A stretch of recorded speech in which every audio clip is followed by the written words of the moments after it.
Yes. Hello, everybody. Welcome to the Gamestore Guardians, your irregularly regular podcast. I am Will, and I am joined by a plethora of guests today because we have a lot to talk about. First, I'm going to introduce Staten Island Mike. He's been here before. Hello. Hello. We have Jeff from... Mike and Jeff are both part of Pork Roll Protocol, even though Jeff likes to say Taylor Ham Tactics. Taylor Ham Tactics, that is true. I want that on record. Yes. And then... I have a funny anecdote about that from Saturday, actually. Oh, really? Yeah, if you don't mind. Yeah, go ahead. So I went back to Taylor Ham's side of New Jersey, for those that are aware of the split in New Jersey. And I went to attend a barbecue for a friend's birthday. And I got the dirtiest looks from everyone there. And it was like a mixing of friend circles. So there was people that just didn't know who I was. Okay. And they were just like, I don't even want to, but they were open about it. I don't want to talk to you if you're wearing that shirt. You know what I mean? And I had to look down at my shirt because I was wearing my Pork Roll Protocol shirt because it was right after the tournament. And I was just like, I'm so sorry. I have to apologize. Trust me, this isn't a reflection on me. Please believe me. And I just felt so embarrassed. I almost put a sweatshirt on even though it was like 90 degrees out. And so that's my story. And now there's at least 10 different people in New Jersey that I'll probably never see again that hate my guts. So. Nice. Listen, just because they're wrong doesn't mean you have to be wrong. We'll take up the whole podcast if we get into that. So I'll just concede because it's your podcast. Thank you very much. And then, from way upstate New York, we have the man I had to put a bounty on at Atlantic City Open just to get him taken down, the Crusher of Dreams, Ben. There we go. The Crusher. That's a new one. The Crusher of Dreams. I actually think I like that a lot. So thanks, Will. I appreciate it. Hi, everybody. I feel like Pork Roll Predator might not be a bad nickname either. Ooh, okay. He's gonna get a shirt made for sure. Yeah, Pork Roll Predator. It's gonna be the same shirt, but with like just the censor sign over the Yeah. Jersey guy. Yeah. I like what we're cooking here with. I like it. But before we get started proper, I would like to say congratulations to OG Mike. Not here tonight because he just had a baby. So congrats to him and Mrs. Mike. Let's go. Yes. Baby boy Luke was born, so congrats. All right. So before we get into the news of the day, let's talk about, real quick, anything we're prepping, playing, whatever, because I know me and Ben are going to NashCon, so we're been prepping stuff. But we could start with Staten Island Mike. What do you... Because you're a Brotherhood boy, like Ben. So what else are you playing? Well, after Salt City, I was pretty down on where I was at with Brotherhood, and I needed a break. And I was pretty down on MCP in general. And then CGR came out, and I saw all the online discourse. So I started asking around, what is the best affiliation into CGR? And the Uncanny X-Men Discord, Vodka Blitz, Jomanji, those guys were like, we have a really good matchup in the CGR. You should play X-Men. And they are mutants, so I'm pro-mutant. And I decided, let's just play some top-tier stuff and just do X-Men nonsense. And I took down our local on Saturday, which I was pretty happy with. Yeah. It was more like Dr. Voodoo and Friends, because Dr. Voodoo put in all the work those 4 games. But Voodoo does Voodoo things. Yes. Yes. All right. Jeff, how about you? Well, I had a couple boxes next to me. There was a deal on Miniature Market, so I picked up a couple models that I was missing from my collection. And then the one model that I put together was Immortal Hulk, because I bought him when he came out and I just never put him together because I went, fully into convocation mode, and they've been doing really well for me. But I needed a tournament to just turn my brain off, so I put together Immortal Hulk, and I just kind of went into Defenders, back to my roots, and just started portaling Hulk up the board, and it worked out pretty well for me. Mm-hmm. So I think I might stick with that for a little bit, and I got like a convocation tournament that I have to play convocation in. I'm playing in Rich Mid's Champion of Champions event, so I'm kind of locked in for some events. So for the other events that I'm not locked in, I'll probably just stick with Defenders for a little bit. Nice. And Ben, I know you are prepping NashCon stuff. Yeah. I mean, it's like, 2 weeks away? Which is kind of bonkers to me. I don't know where the summer has gone. So I've been prepping. I've been all over the place. I will just confess this. I am still mourning the loss of Follow Me. I'm in the stages of grief, and I've just been stuck at anger for a little bit. So, but so I've really been playing around. With several different lists. I've jumped to I've stayed with Brotherhood. I've jumped to Wakanda, but I figured out something new, and I'll give you the sneak peek. Okay. The sneak peek is the list is called "Follow Me Was Not the Problem." I love it already. Are you bringing Malekith to NashCon? Yes, I am. Yes, I am. It is. Are you ready? It is Zemo, Bullseye, Malekith, Mystique, Red Skull 2, Ultron for Fun, Cosmic Ghost Rider, Black Cat, Lockjaw, and Winter Soldier. Wow. And I love that so much. It's stupid. It's just crazy. Jeff was able to be a practice partner. What was it, a couple days ago, I think, Jeff? And my buddy Curtis Osborne, shout out to him as well. He's one of my regular practice partners. And this list is just stupid. It does stupid things, and it reveals, again, kind of the problem wasn't Follow Me. Cough, cough. So that's currently where I'm at right now. I've been trying to convince myself, like, I hate myself playing this. Jeff, didn't we talk about that like the whole time? He was. It was half apologizing for what he was doing on the table and half hating himself at the same time, and that was it. I was on the unfortunate end of a CGR Malekith Red Skull 2 combo at 18 threat. And I was trying out Shield because he wanted to play against a Shield list, and it was rough to go against. And that was with you whiffed your power roll with CGR. Yep. You only got 2 at the start, and then you couldn't contest objectives, and I was still it was rough. Yeah, it is. There was a lot of things that were just going right for you, just not getting some of the dice consistency that team can get, and it was still just oppressive.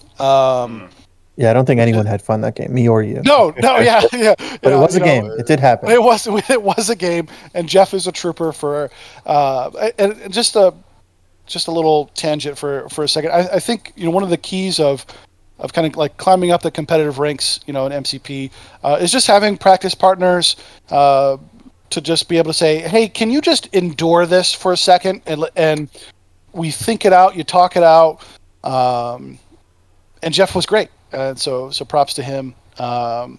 And if you want to move up the ranks, find people who are better than you or at the same skill level as you, and just keep grinding out games. And so that was great. So that's what I'm working on.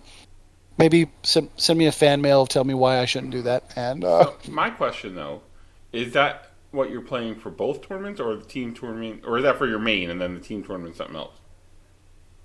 So the truth is, I probably need more practice with it. So unfortunately, it might be coming with the team tournament too. You know what? No, that's fine because I'm bringing Force, so I'll have Squirrel Girl, and we have a standing deal. There we go. That's true. We do have a standing deal. Well, I'll again confess it right here on the podcast. If Mike takes me out with Will, shame on me, double shame on me. If Will takes me out with impeccable demise, then I just concede the game. No matter whatever the points is. If I get instant KO'd by that card, I will concede. There we go. It's out there for the world now. Yes.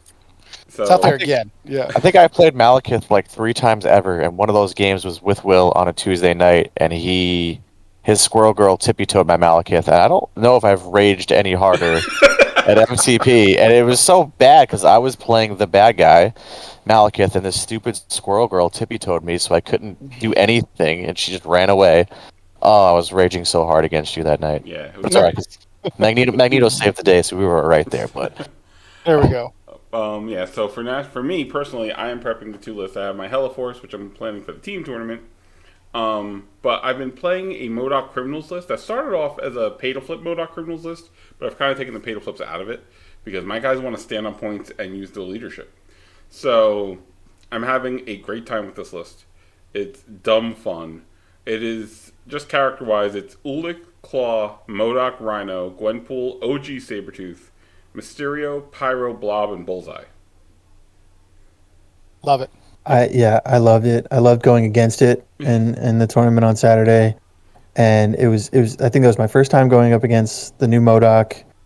Probably like my second or third time going up against Ulik, and my first time going up against Claw, and it was just like the things that you were able to do was very surprising. Yes. Like you had a devastating beam from Claw, and I was just like, wow, this is crazy. It pierces. Why does it pierce?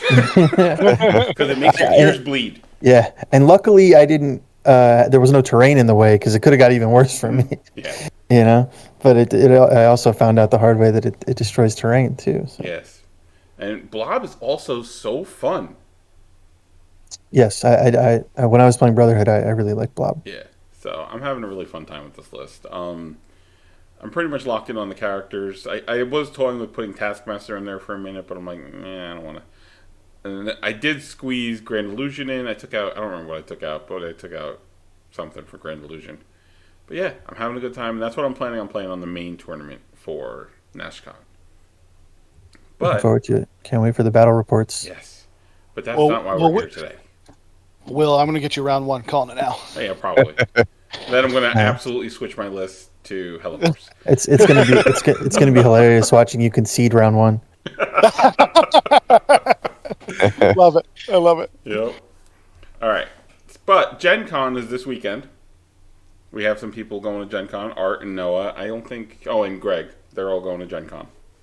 So, we were wondering months ago, hey, why is there ticketed demos for MCP? Because this game's 4 years old. And then at Adepticon in the chat, I had everybody convinced there was a new core box coming because of the artwork. And guess what? That artwork is on the new core box that was announced today. But we're going to come back to that in a minute because I want to talk about all these beautiful X-Men sculpts. So we do all have to admit, Will was right. I was. It might have come 5 months at this point later, but Listen, you know what? You were right. When they announced Ultron and the Grunts, that was the new secret core box announcement.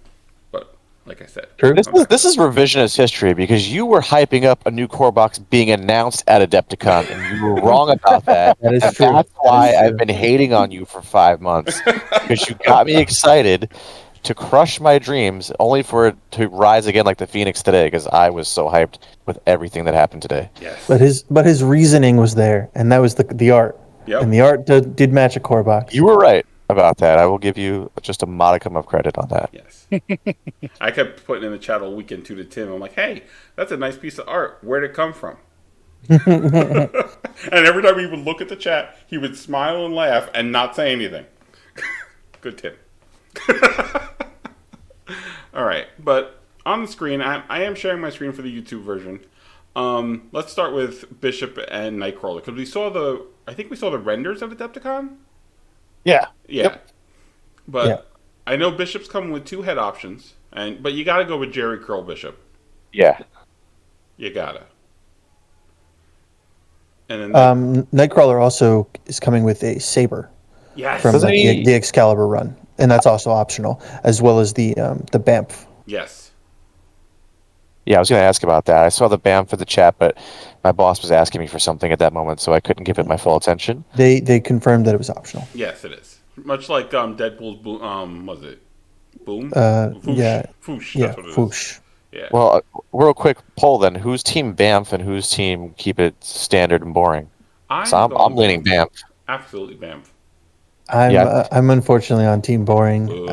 I'm not a big fan of having the words there. I'm still hit or miss on the saber. I don't know how I feel about it. I think that'll be like a game time decision, but I can pretty confidently say I'll probably be leaving BAMF at home. I think Alyssa and I are on Team BAMF. Nice. Yeah. Ooh, it's 3-1, Jeff. I'll take the minority. That's okay. Yeah. I think he's coming with 2 sabers also, but what I'd like to do is have him hold one saber and see if I can wrap his tail around the other saber. Oh, that would be cool. That'd That be would cool. be cool. Yeah. Yeah, yeah. I think it is a double saber. I didn't read. I think that comes from Excalibur. I think I haven't Yes. read that comic run. So, but I think it is a double saber. Yeah, and he looks great. We'll talk about the tactics cards that they showed the front of in a second, but man, he is going to be all over the board. Yeah, and the paint job that they did on this one Yeah, is just so sick.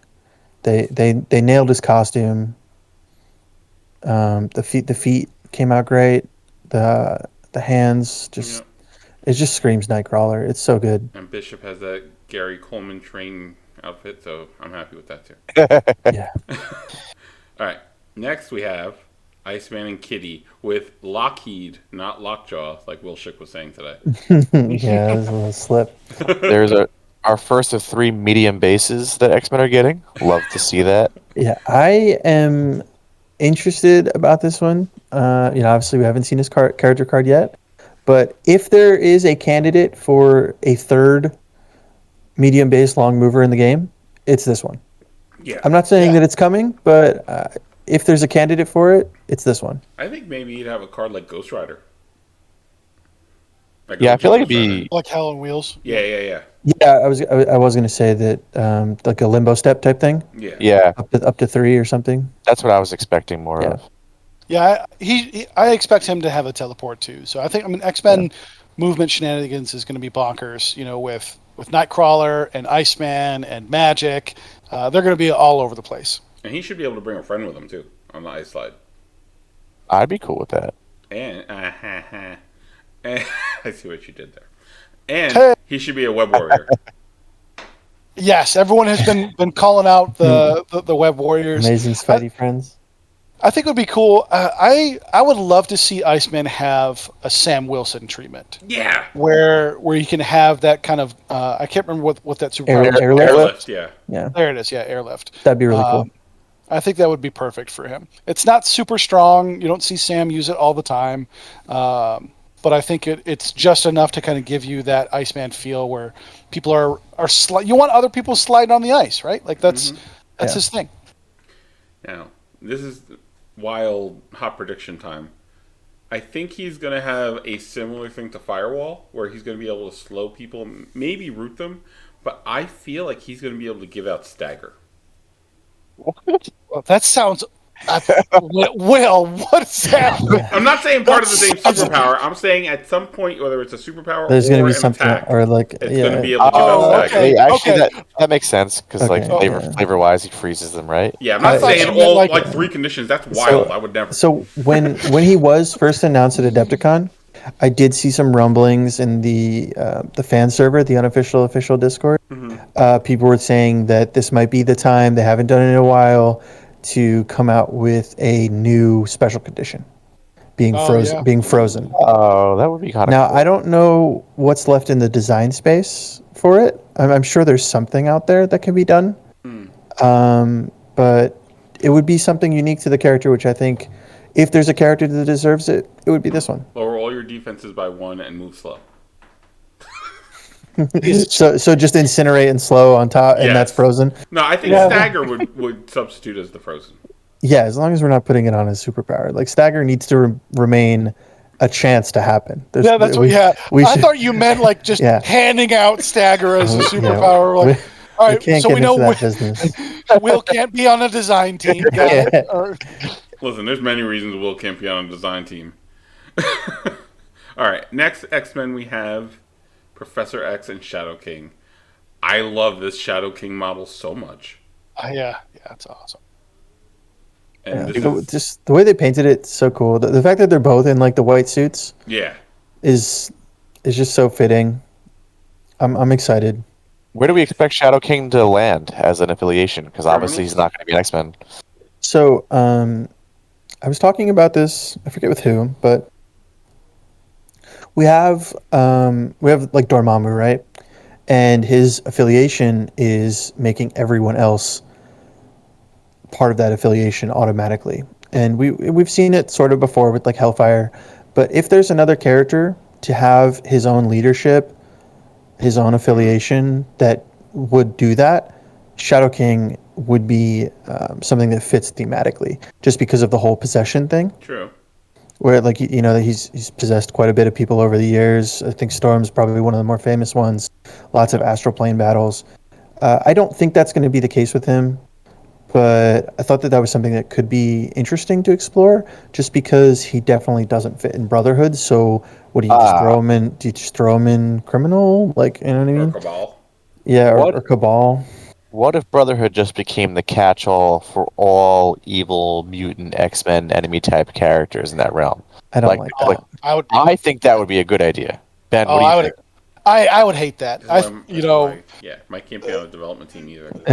Yeah. It's such a thematic part of the IP, like the Brotherhood of Mutants, that putting any evilish mutant in there just feels a little cheapening. Well, the Brotherhood of Evil Mutants. Well, no, we I was don't going to even say, call them that. Mike, you're part of the old PR team. We dropped the word evil. We're not all evil anymore. We're misunderstood. All right, it's just a bunch of misfits.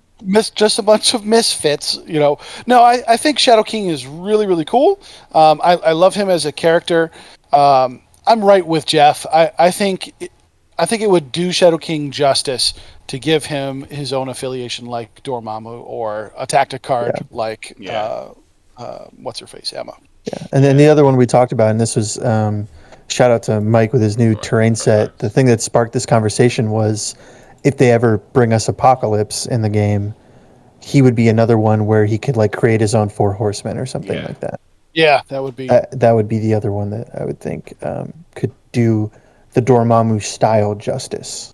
Yeah. Apocalypse. Don't get me too excited about Apocalypse, man. He's wait till you see Mike's terrain set. It's actually pretty sick. Yeah. It's a very ancient Egyptian. You gotta come down to Red Seal sometime and join us. That's what I'm saying. We'll make it happen. We'll hear. I know Brian and Tim might come down in October. Oh, nice. Will has some space in the basement. We can see back there on camera. He's got the space. I do. We did just get the tour. Yeah. Yeah, we did just get the tour. Now, the real question, much like Bishop and the Jerry Curl head, Professor X, with or without Cerebro on his head? Without. Yeah, without. Yeah, I'm without. Yeah. I can't paint him with Cerebro on his head. I'll mess that up. So. If he has Cerebro on his head, he's got to be on his legs, like the Krakoa. Yeah. Also, is he going to be zooming with a long move on this chair? So, what is it? That's it's hard to tell sometimes with the thing. That's going to be a medium base, right? It's a medium, yeah. And then the other one's a small. I think so. The other one? Yeah. People on the Twitch chat were like, "Let's see it, long moving Charles. Let's do it." I could see him being a medium base, small move actually. Yeah, probably. That's just what I'm picturing. So with a place too. Maybe I could see him do the place. Let's look at the artwork on these cards and have some wild speculation. Oh, you already know my wild speculation for Faithful Companion. Yeah. That's a Kitty Pryde and Magic card. I'm hoping. Yeah. Against hope. Yeah. That's because Magic's like Dragon, right? They both have ties to Lockheed. Lockheed comes from Limbo, which is where she's the Sorcerer Supreme. I just think it'd be really cool. I don't know what the card is yet, but I just think it'd be really cool for both of them to be able to use it. Yeah. All right. Oh, go ahead. What do you think? No. I got something about Xavier's dream. Yeah, okay. So hold still. What do we think's happening here? I'm hoping it's like This Is a Robbery, but for Kitty Pryde, so that I could have an affiliated X-Men deal. And not have to bring in Dr. Voodoo. Maybe it's a drop and character is activated. What? Listen, I said wild speculation. You should not be on a design team. Jesus Christ. You know what? I'll do you one better. And because I already said that there was some speculation that there might be a new Frozen mechanic, right? This just popped into my head. What if you play this on a character and they can't make any move actions that turn, but they can still attack? Yeah. Yeah, that could work. Like partial paralyzed kind of thing. Oh. Yeah. Or maybe it's like a team tactic card meant to be played with Colossus. Oh, that's definitely a Colossus combo card in my opinion. Yeah. I guess isn't maybe like Bear Hug, like Winter Guard? Yeah, that's what I was thinking. Something like Bear Hug, which I don't remember what that card does because I just know that it does nothing. We don't talk about uses it. It does effectively nothing. Moving on. Okay, fine. Now, untapped potential. Oh, I hate that card. I think like Claw has that Area 5 Sonic, whatever the hell it is. Mhm. I think this is going to be the same thing, but it's going to be like Iceman's move in X-Men Children of the Atom video game, where it's just a giant snowstorm with an Area 5 that doesn't need line of sight. Maybe. I see. I don't know why, but for when I see this card, I don't think it could be played with Iceman. I don't think it's like an Iceman specific card. You I feel think like it's just Emma doing shenanigans? You think it's an Emma I think card? it's going to be an Emma card where, you know, it'd be really cool, like a Book of Cagliostro type of thing, Mm-hmm. where you can remove an activated token from someone, Ooh. but it would have like a bunch of conditions behind it, Or like Book the of other one, Cabal has that. The Yeah. Invigoration. Yeah, something like that. Okay. So this is what I think. I think it's Emma pays 2 or 3 for this card, Mhm. and within a certain range for a friendly uncanny X-Men gets their spender immediately. Gets to do their spender attack. Like a crazy Wakanda Forever. Yeah, but just one of them. Just one of Yeah. them does. Yeah. Just invalidating Cyclops' leadership Yep. See ya, Or- Cyclops. or Cyclops, and of course it would be Emma to do it too. Yeah, of Yep. course. All right, and then Ben, you had an idea for Xavier's dream. What do you think is going on here? You know what I would absolutely love? So I think I see like a younger version of Mystique in there. We see Angel. Young Beast. We see Young Beast. We see a little bit of Is that Leech? some of the. I think that's supposed to be Leech. I Yeah. think that's Caliban on the far left. Yeah. The bald guy. So I actually would love to see this be like some of the other tactic cards that just list a whole bunch of characters that are both Brotherhood and Uncanny X-Men, and they get to do a thing. So Magneto gets to do this. Beast gets to do this. I would love to see this be super small writing and just list a whole bunch of mutants on there, and they get to do a cool Like thing. for an assignment and that other Yes. one. Yeah. Yes, for an Okay. assignment with Guardians. Yeah. All right. So, next group, Mind Wipe. This is absolutely activating somebody. Yeah, I don't know what it does, but that card already scares me. I think I said this before we started recording. You roll dice, show the character you're targeting loses that many power, and it's activated. You love giving out activated tokens. Will Oh, says you okay. don't get to play this game. Yeah, really. Listen, it's Well- Charles Xavier. I have seen him shut down entire rooms of people. I just want to know. So, and Mike, this I'm gonna swing it back to you, but this is how I feel. I want to see that if whatever this card does, if you fail in doing that, that a Magneto player gets to rip your card in half. Is that how do you feel, Mike? I'd be good with that. Oh, I Charles, do he think got my that- head. Part of something you were saying, Will, makes a lot of sense. I think it was you saying it, Will, that like maybe reducing their power down to like 1, like almost resetting them to how they Yeah. were.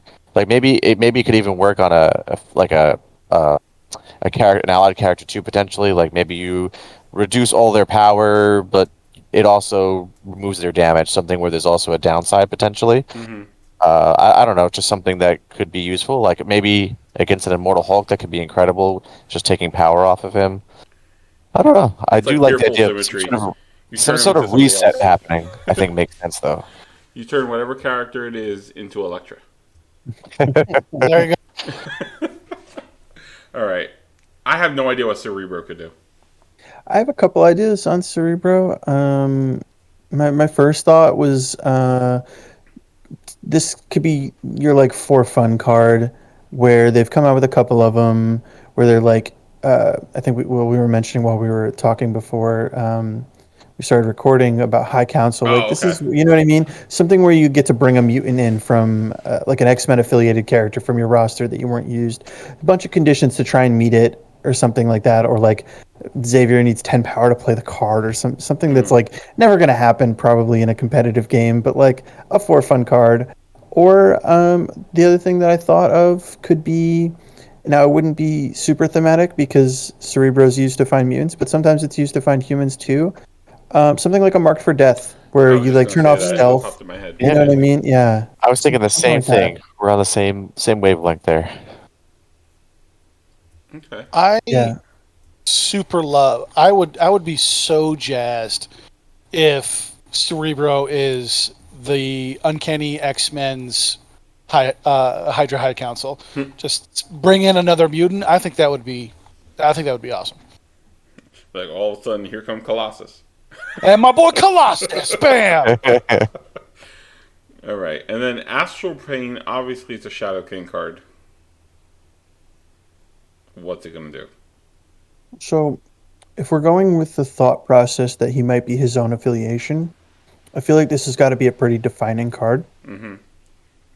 And the first thing that comes to mind, just because it's like a different plane, is, and it's something that hasn't been really done before, at least to my knowledge, shutting down like a secure. Like nobody can score that secure this turn. Like how That's great pretty would it cool. be if your opponent like fought really hard to like get that middle demon point, and you just knew you weren't going to win it, and you're just like, nobody scores it this turn. It doesn't exist. Like you pop them on a different plane, Yeah. so they're not physically there. That's kind of Exactly. interesting. Yeah. Okay, that's actually a very cool idea. Yeah, maybe something like target a character and him and everyone within two of him or them just can't score a secure objective this turn. Something like that. Something like that.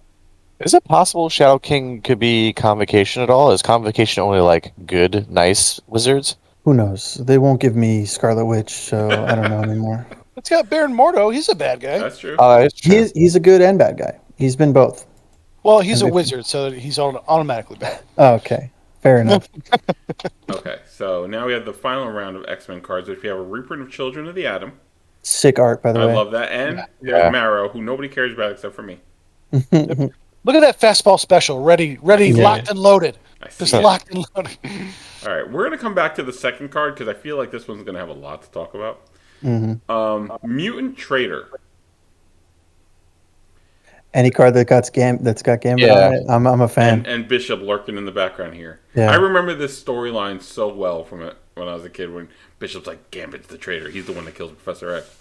What does it do? I floated out to Keebler that maybe this is Gambit's steal card.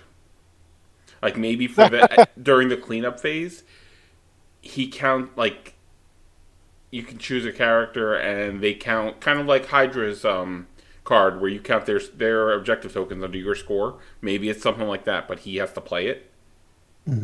Oh, that would be cool. What box is this coming in? This is the Nightcrawler Kitty Pride I box, don't right? think they've said. I mean, I'm assuming because this is going to be the Nightcrawler card that it's the Nightcrawler Kitty Pride.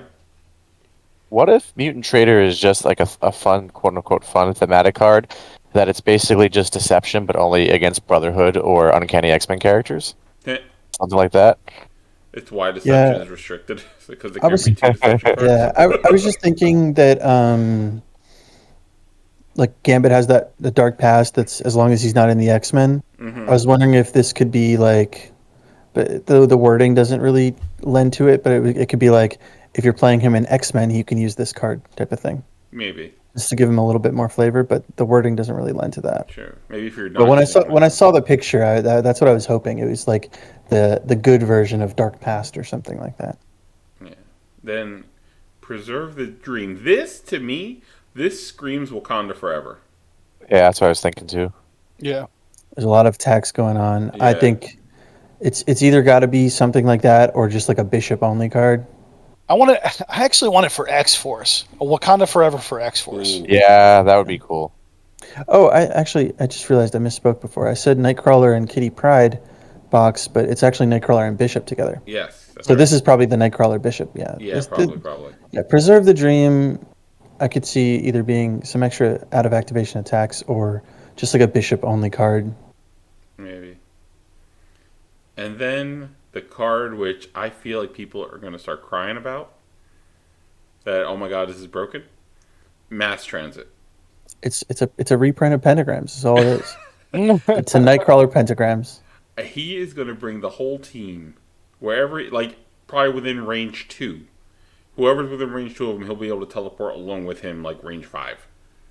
Or long. That'd be nuts.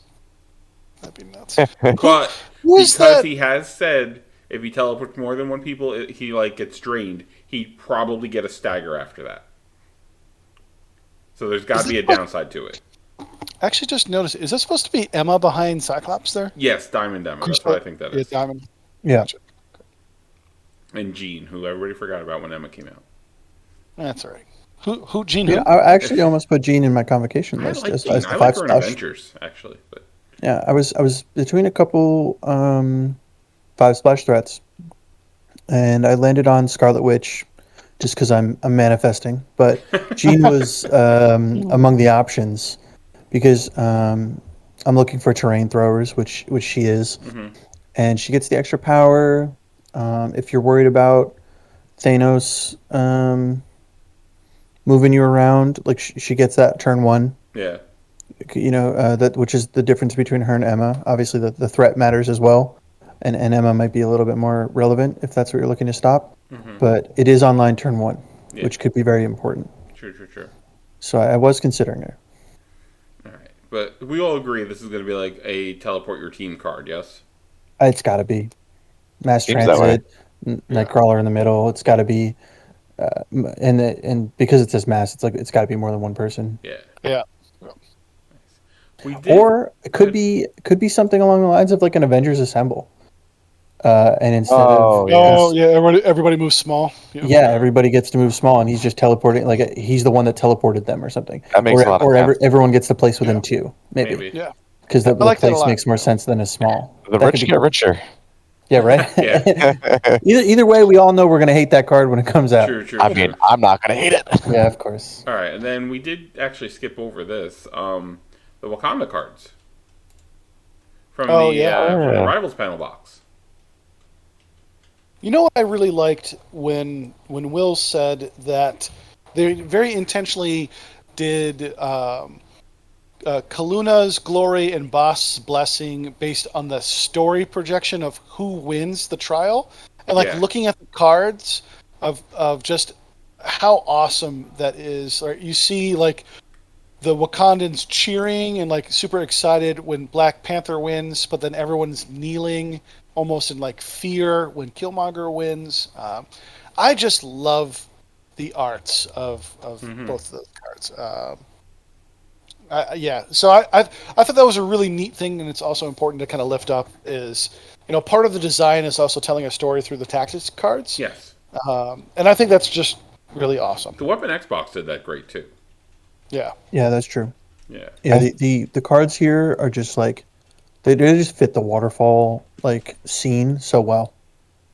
I could see this being potentially like like either some kind of leadership cards, or maybe the characters themselves have leaderships on them, and then those cards can only be played depending on which one of them you brought as a leader. Maybe That's possible. again identifying with the trial by combat that occurs at the waterfall. Maybe I think that could be interesting. Yeah, that could definitely be a thing. That could be, that could be. Create some interesting like design choices in your list building. Like if you wanted to bring multiple leaders, but you've got TTCs that only work for one. Wakanda about to have 4 leaders after having 4 characters for 3 years. Yeah, I love it. that'd be really cool to have them both be leadership cards, and then turn them into leaders. Although I will say I'm not a huge fan of their including or leadership cards as part of the 5 that they've been doing. I feel like that should change. So, you really need to have a good leadership behind that if you're going to be doing that.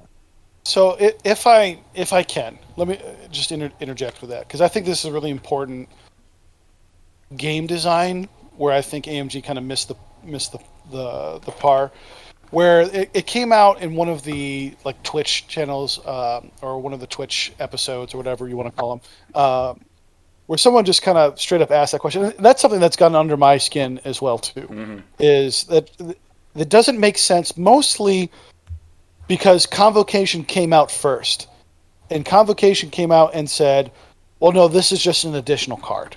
Yeah. And I think it was Dallas who came out and said Convocation was supposed to be the exception to the rule. And what I thought interesting was and I don't know, I think there was also a time where like some of the shipping stuff got like messed around. But if you know that Convocation is going to be the exception to the rule, they should not have come out first. True. I agree. I think that's one of the main reasons why people are upset about this. Is if we had Weapon X come out before, or some of these other leadership tactic like Corvus, if those had been out before Convocation came out, I think yes, it still stinks, but we could look to Convocation as the exception to the rule rather than, oh wow, this is a really neat mechanic, and we're excited to see that type of further development in the game, rather than to be kind of frustrated that, well, that's not the case. You know what I mean? Yeah, I think that's a really good point. I was thinking that these cards, though, could potentially, instead of being leaderships themselves, that either character could be a Wakandan leader, and these cards are only playable under those leaderships. So that way you have a few tactics cards that are not leaderships themselves, but are locked to individual leaders, which I think could create like an interesting design space for list building. Yeah. That's cool too. Yeah, I didn't even think about that. Have the leaderships on the cards. I was kind of just going based off of the previous rival pack we got. So I was thinking, have a leadership in the thing. Yes. Okay. So now I believe we're at the main event. The new core box. Dun dun dun. I'm still excited, and it's been like So 10 excited. hours. Oh wait, you know what? There's one more thing before we get there. Yeah. Wenham and Oh, Ben yeah. Riley. Well, there's a couple more things actually. Right. Spider-Foe. Oh, the spider. Jeez. Okay. Oh, there was so Calm much that down, happened Will, today. please. There was so much that There happened was today. so much. All right, so let's do Gwenham and Ben Riley. I've always loved the Scarlet Spider costume. I'm excited for it. I think the costume's really great. Classic. Yeah, a friend of mine cosplayed it when we went to New York Comic Con for the first time. Mm-hmm. So I know he likes it too. I'm probably going to let him paint it. He's done a couple of my Spider-Foes and Web Warriors stuff. So I think I'm going to be like, hey, man, I want you to paint this one. And Gwenham, I feel, is going to be... If Ghost Spider is the I'm going to save all my people character, she's going to be just straight up attrition. Yeah, I like the design. I like the fact that we're getting the character. I'm a little worried for her, just because Ghost Spider is so good and so much of a core to what Web Warriors are right now.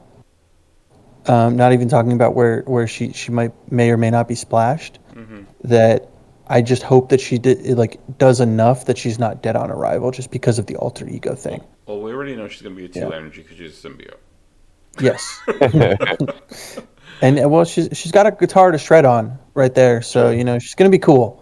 She's gonna be a cool character. But I just hope that she does something either unique, different, brings something to the matchup. Maybe with these characters we start to see a more attrition-based Web Warriors, and then you can pivot. Good, because I've been trying. Yeah, I know you have been trying. What I'd like to add in there is just between this announcement, the Foes announcement, the X-Men stuff, we're getting closer and closer to more and more affiliations being able to be 80 or 90% affiliated, and that being competitively viable.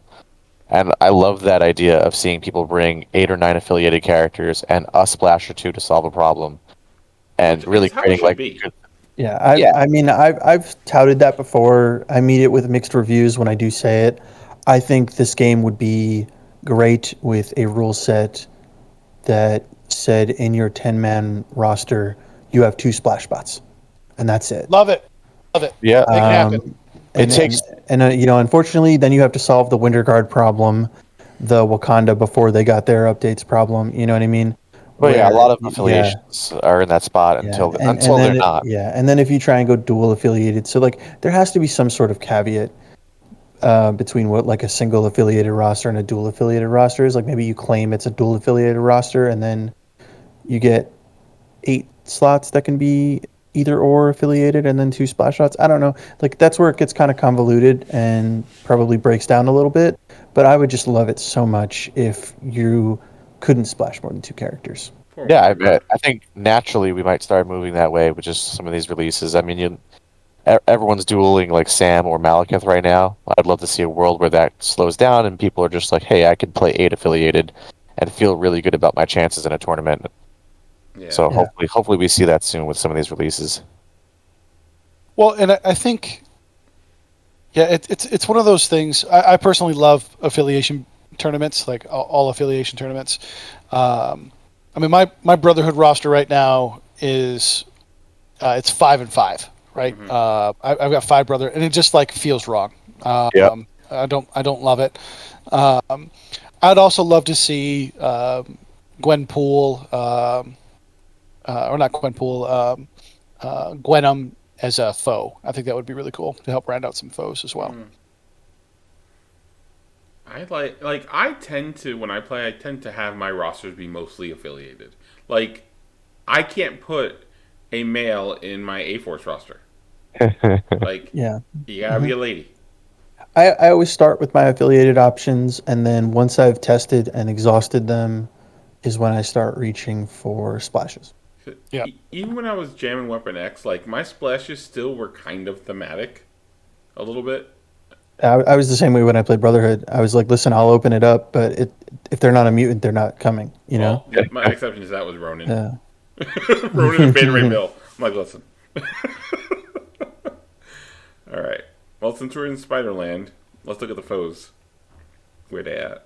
I lost it with. If they had just announced all these spider There we foes, go. I would have been happy, and I couldn't believe they did so much more. But this was incredible to see. Yes. So we're going to get an affiliation box for Spider Foes, which is going to have original Doc Ock, Goblin, Lizard, and was it Mysterio? Raven. Craven. Yeah. Yeah. It's great. Craven, Lizard. Okay. And then those other guys. So And that now vulture, we're the going to vulture get. scope gets me so much. Yeah, Jeff. I I love it is so that much. the thing next to Vulture? Oh no, that's like a see-through. A little telescope. Yeah. I thought maybe it was a helmet, like an alternate head. Which Oh, I no. think That I would be think cool. he's gonna have an Yeah. alternate head because of that the Parker Luck card art that came out a while ago. Yeah, I do like I like when they give us that option. Like we had it with I think it was Cyclops, we had Yep. it with Wolverine, Yep. and then they kind of went away from it a little bit. Cosmic Ghost Rider has it. Logan Yeah, had it. I like that it's coming back. Yeah. In his Then we style. have Shocker, who's got to be the 2 threat. Please. Foes Yeah. need the 2 threat. Please. Then we have Electro, who I think Electro and Vulture are both going to be 3 threats. Because you can't put yeah. any more 4s in there. I could see Sandman being a yeah. 5. Yeah, Salmon's going to be 5. Yeah, So if Those constructs. well, apparently they're grunts. So look, I really just think he misspoke.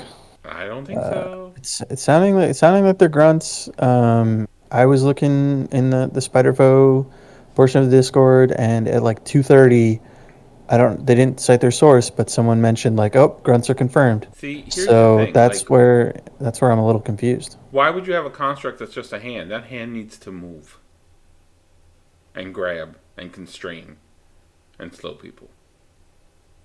Yeah, we'll see. I'm not. She-Hulk is showing, Will. Yeah, I'm not 100% sold on the grunts until I see where these people got this idea of grunts, because I don't think it was, quite like clearly stated. Like you said, I think he might have just misspoke. But we'll see. I got my eyes on this. But even if it is constructs, like there's gonna be rules that come with it, and anytime there's rules, it usually means the character's pretty good. So Yep. See I'm this jar? thinking I know. This Look at jar is Will, waiting for Sandman. Will with his sand that he's been waiting. I got a jar of dirt. Just So in joyous anticipation. Yes. yeah, got I could an see Ocean City, New that Jersey being their beach. big 5 man, their big 5 threat. Foes are so close to being a really good affiliation, and with everything announced today, I think they're going to hit that like A-tier tournament viable status, and you're going to see so many because there's such cool characters. Listen, I'm probably going to switch to foes. We'll see. I think it'll still come down to the character cards and the team tactics cards. I'm not 100% sold on the new leadership. Yeah, wait till we get. Yeah. Wait till we talk to the new doc. The new doc. We'll get to that, but We'll get to that. We'll get to that, which we're going to get to. Other than they finally announced a date for the card pack, which is October 13th. The Crisis card pack. There are slightly redesigned measurement tools. I'm not sure how I feel about these. I need to see them in practice now. Yeah. I don't I see the difference. so it's It's the not flat divoted on edge. both ends. I Oh, don't okay, know. Yeah, okay. like how does that work when you're resolving character throws? Without having the dip on both sides. Because they said, I mean, you can still Um, use the original tools because basically the yeah, two yeah, prongs and are yeah, it's fine. So whatever. yeah. This It's the not range it's rulers not a didn't big deal. change, No, no, they not look at the all. same. Those are just the same colors, and I don't think they're gonna come colored. No, I don't think so But either. they're just examples. So And interestingly enough, the Crisis Pack does only come with one token sheet, so we're probably getting generic, secure, extract, and whatever the researcher tokens would be asset. honestly, having gotten them myself, tokens that are generic secures and extracts, it just makes it so much easier. You just see reds and blues on the map, which is great. Having to dig through my pile of tokens, even though I do have like my objective tokens, um, you know, sectioned off in my little art case or whatever you want to call it, it's still so hard to find like the five scoundrels, the four Yeah, infinity form, the four hammers. It's cool to use them, and I really like using them when they're on hand. But when you're setting up in between tournament rounds, it's so much easier. Just grab the generics. that's true. Yeah. When I'm playing like a friendly game or like on a Tuesday night at the game store, I'll be more inclined to, hey, I got the token, let me go get it. Yeah, if I'm But doing a teaching game, yeah, yeah. Yeah. but Stuff like in the that. middle of a tournament, it's so much easier, and you know that like there's never going to be something where your opponent's like, oh, I thought that was something for me to pick up, not something for me to stand on. Whereas when you have a red and blue, that kind of goes out the window a little bit. True. If I spend a lot of money on tokens, then damn it, I'm going to use them. That's what I said about my hex tokens, and Mike wouldn't let me use my hex tokens Nope. because he was mad that I was hexing him. Yeah, I literally on Saturday he started hexing my characters, and I said I will not use your hex tokens. And I took out sticky notes, wrote the word hex on them, and used them to be the ugliest Yeah. tokens possible as No. a screw you to Jeff. That was like when I was playing Weapon X, and like my own mini game was to make sure everybody had bleed. Thank God we got so many bleeds in the core set and everything, and all the other packs, Just a man. 1,000 bleed tokens. Yep. Just will make you use them all. I will. Yeah. I'll double bleed. I All use right. them as projectile weapons. It's fine. All right, but then we finally did get the Corset now, and this is the art that's they've been showing since Adepticon, and I was right. I would just like to say that again. That Ultron man with Uh, the cape and everything looks so sick. That was legit the one thing that was throwing me off because I'm like, they just showed the Ultron grunt with the cape. Like, why would caped Ultron be on the box? Yeah, once they showed the Ultron with the grunts at Adepticon, I'm gonna be real with you, Will. That's when I would like completely wrote off your core box call out. I was like, nope, too bad. They've already shown Ultron, and then we're sitting here, and we've gotten some Wakanda stuff, obviously, and they've teased this and that, and I was just thinking like, when are we gonna get this Ultron stuff teased? When are we gonna get this Ultron stuff teased? And well, they gave it to us, and a hell of a lot more. There he is. There he is. Super Ultron. Look at him. I feel like Living the dream. Yeah. they for me absolutely crushed it with this core box and did so much more than what I wanted, and the decisions they made I thought were so good that I was so happy with. Yes. Like not just being When we get Cabal the, versus Avengers, Let's start having with the villains because it's Robot Ultron. having 5 leaderships in the core box. It's just they really managed to distill the essence of MCP and as many rules and interesting interactions as possible into this core box. Like they just knocked it out of the park. Absolutely, because you have your characters with grunts. You have a character that transforms now. You have five, like you said, 5 different leaderships. You have, they're interestingly enough, no 2 threats, which I thought was Who needs them? Who needs them? I feel like, and so I haven't done the math with the new threat values that we got, but I know that one of the main things in the core set was the 6 missions that they gave you, which I think we confirmed that there's only 6 There's crisis only cards 6 in this missions core in the set. core, yeah, and then They the were rest are in they were crisis all pack. the 17 threat ones, which I don't even think we have anymore because like I know Skrulls got changed to a 20. So I don't even know if we have 17 threats anymore, but that used to be the most common because of that, because all of the missions in the core set were 17. So I was wondering if both sides add up to 17. I'm gonna tell you right now. I think they don't because like a lot of a lot of guys got upgraded from 3s to 4s too. So 4, 5, 3, 4, 4. There are 17 missions. Struggle for the Cube, Spider Infected, Riot Spark, Infinity Formula, Deadly Meteors, and Alien Ship. Yeah. So this villain Okay. squad that you're showing right now, Will, Mhm. is 20 threat. Is 20 threat confirmed? Okay. Because Crossbones is 3, Okay. Red Skull, Zemo are 4, Ultron's 5, and Doc is 4. Okay. And that's 20 threat. So, real quick before we get to the next one, it's Baron Helmet. These are the new names: Baron Helmet Zemo, Red Skull Master of the World, Crossbones Merciless Merc, Ultron Metal Tyrant, Ultron Drones, and Doc Ock Sinister Scientist. I love everything but the Red Skull name, just because the other one is literally Red Skull Master of Hydra. Yes. So you have to fully say the full name before you can finally understand what character I'm talking Just about. like Steve, Violent Steve. And then for our heroes, we have Captain America First Avenger, Captain Marvel Cosmic Avenger, who is a transforming character now, so she doesn't just get a binary token, she actually changes her whole model. It's so cool. Yeah. The Black Widow, Invincible Iron Man, Winter Soldier Operative, and who's still going to be called Bucky, it doesn't matter, and Spectacular Spider-Man. So Spider-Man's a 3 threat now instead of a 4. Captain Marvel's a 5 instead of a 4. Bucky is a 4 instead of a 3. Iron Man is a 4 instead of a 3. Yep. Mhm. Yep. Banger Widow is a 4 instead of a 2. Yeah, she came to throw down this Widow. Yeah. And then I No think more Cap is still a 2-threat 4. running around with objectives. This one's Yeah, she hit the came to throw gem. down. Yeah. So yeah, and we have Cap is a Avengers leader. Iron Man is a Shield leader. I think those are the 2 leaders for the heroes, right? There was no other leaders. Yep.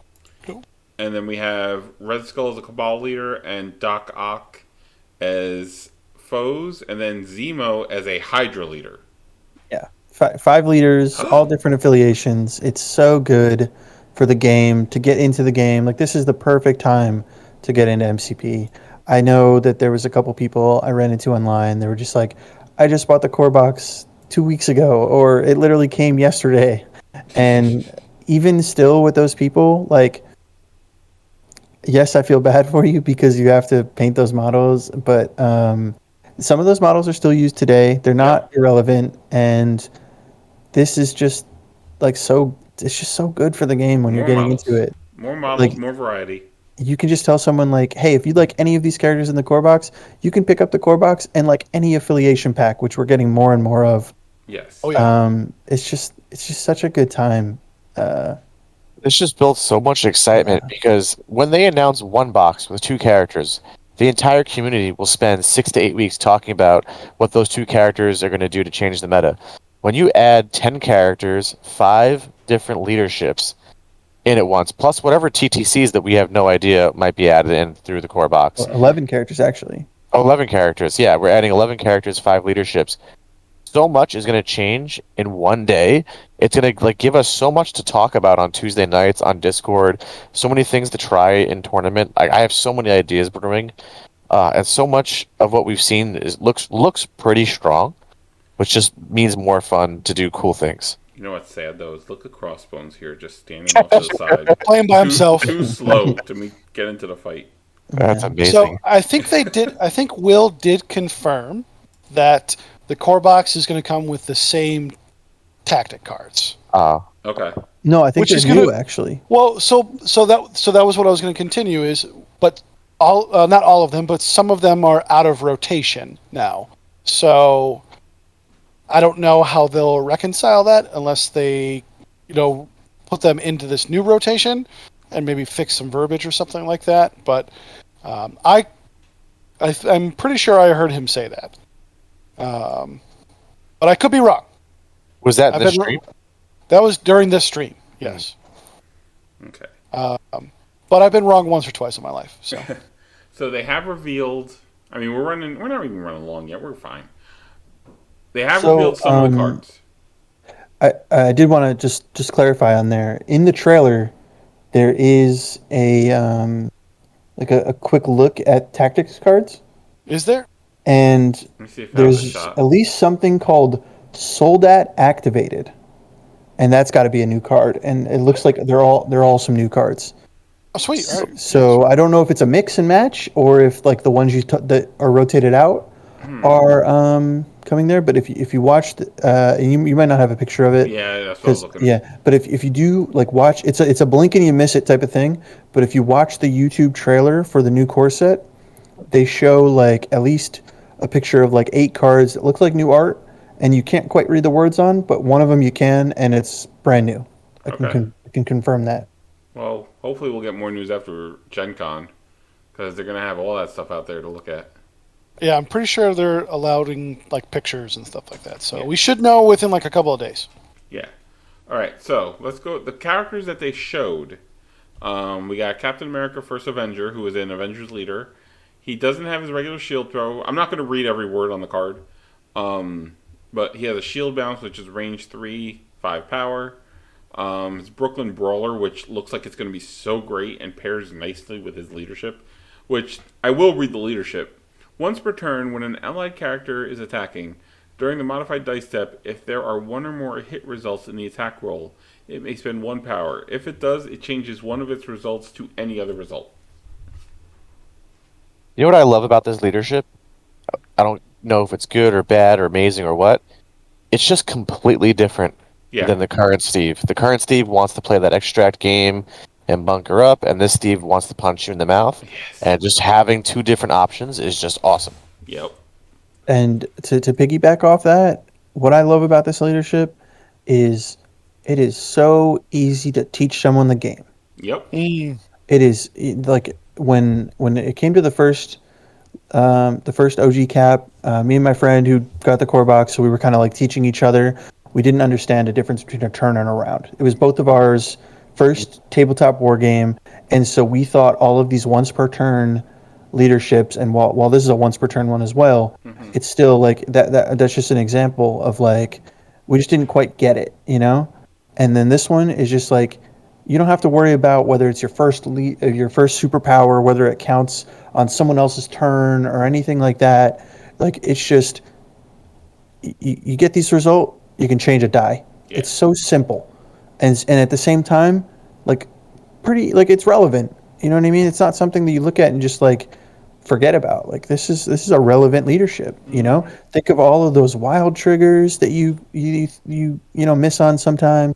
Think of all the like the extra like the wild hit, the crit hit, type stuff, and like you can change it to anything. It doesn't just change it to a wild. Yep. So there's so like, this just opens up so much design space for those characters where you're just like, it's only a 20% chance to get that. Do I really want to play this character in the hopes that I hit that? Well, now it ups it, and I'm not a math nerd enough to know how much that it changes those percentages, but I just know it's a positive trend. Yeah. I will say I have 2 knocks on him, and then we'll move to the next guy. One, playing as a affiliation that relies on some mystic attacks right now, I'm very upset he can use his shield to block mystic attacks. That makes me upset. 2, I do wish the pose reflected the artwork more. Yeah. I actually like it a lot. It's a very regal Captain America. I will second that mystic thing as a convocation player and a defenders player who can make his attacks mystic. I too wish that mystic attack was his weakness again. Yeah. Although it is like the lower thing. But the one thing I wanted to touch on is the difference in the wording of shield bounce, where it says the original target and the new target has to be within 3, and the original target character, and maybe any distance from this character. Yep. And I'm wondering how that factors into stealth characters, because right now as it is, like these shield throw, ricochet bounces can't hit stealth characters if they're not within 3 of where Captain Rogers is. Right. Despite how it says that the range is measured off the new character or whatever. And so I'm wondering if this wording gets around stealth, which would be interesting. Yeah. I will say the thing I struggle. I like this. I like this Steve in a vacuum. I would love this Steve if the first core box Steve didn't exist. Mm. I don't know. Me personally, and this is just my play style. I don't see a time where I would choose this Steve over OG core box Steve. No, I agree with you.